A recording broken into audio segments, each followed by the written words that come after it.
মাটি দেওয়ার কাছে ভুল আছে। এই মাটি দেওয়ার সময় অনেক ইমাম মিনহা খলাকনা ও মিনহা নুইদুকুম পড়ে, এই যে এটা করেন আয়াত, এ মিনহা খলাকনা কুম এটা পড়া চলবে না, এটা বেদাত। মাটি দিতে হবে বিসমিল্লাহ বলে, মাটি দিতে হবে বিসমিল্লাহ বলে, বিসমিল্লাহ ছাড়া বিকল্প কোনো পথ নাই। বিসমিল্লাহ বলে মাটি দিবেন। কি মাটি দেওয়ার পর কি মাটি দেওয়ার লাশ নামার একটা পদ্ধতি আছে। অনেক মানুষ লাশ নামায় দেখি করে বিসমিল্লাহি ওয়া আলা মিল্লাতি রাসূলিল্লাহি সাল্লাল্লাহু আলাইহি সাল্লাম দোয়া বলে না, বলে তো? এই শুনে রাখো, লাশ নামছে দোয়া বলো, ঘোষণা দিচ্ছে বিসমিল্লাহি ওয়া আলা মিল্লাতি রাসূলিল্লাহি সাল্লাল্লাহু আলাইহি সাল্লাম দোয়া বলছে, ঠিক আছে।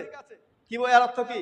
আল্লাহর নামে নামালাম রাসূলের পদ্ধতিতে, এটাই তো দোয়ার অর্থ। কি আল্লাহর নামে নামালাম লাশকে এবং রাসূলের পদ্ধতি। এই বেটা, রাসূলের পদ্ধতি হয়নি, দোয়া ঠিক আছে কিন্তু আসলে পদ্ধতি হয়নি। কেমন? লাশকে আপনি চিটপাটাং দিয়ে শুয়ে দিয়েছেন, যেভাবে আমাদের ক্লান্ত ব্যক্তি ঘরের ভিতরে শুয়ে গেল একবারে বুক পাড়া, এভাবে লাশ শোয় না। চিটপাটাং দিয়ে লাশ শোয়ানো ঠিক হবে না। মানুষের ঘুমানো কি ডান কাঁধে, আপনি ঘুমাবেন কিভাবে? ডান কাঁধে না, মানে ডান কাঁধে আপনি শুইবেন। তো জীবিত ব্যক্তি আর মৃত ব্যক্তির ঘুমানোর নিয়ম একই। অতএব যখন লাশ নামাবেন, দোয়া বলার পর কি ডান কাঁধে লাশ রাখতে হবে।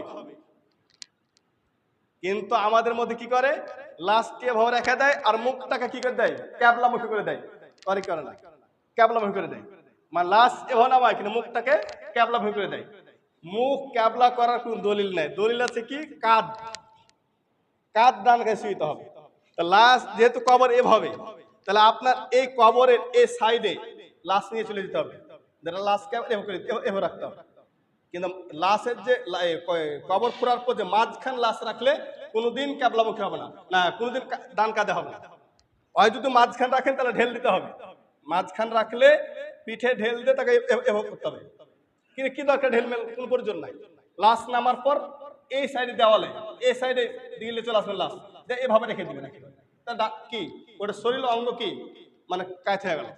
তাহলে লাশ না হতে হবে, এই লাশ রাখতে হবে ডান কাঁধে সম্পূর্ণ। বাম হাত নিচে হবে, ডান হাত উপরে হবে। এটা কাজ বুঝতেছেন? ডান হাত কি নিচে হবে, বাম হাত উপরে হবে। মানে কবর এদিকে চলে আসবেন, এভাবে শুয়ে থাকবে ওটাই। তার এ পানি থাকবে উপরে থাকবে, মানে সম্পূর্ণ ডান কাঁধ। আর বলছে আগা দিক যত ফাঁকা থাকার প্রয়োজন নাই।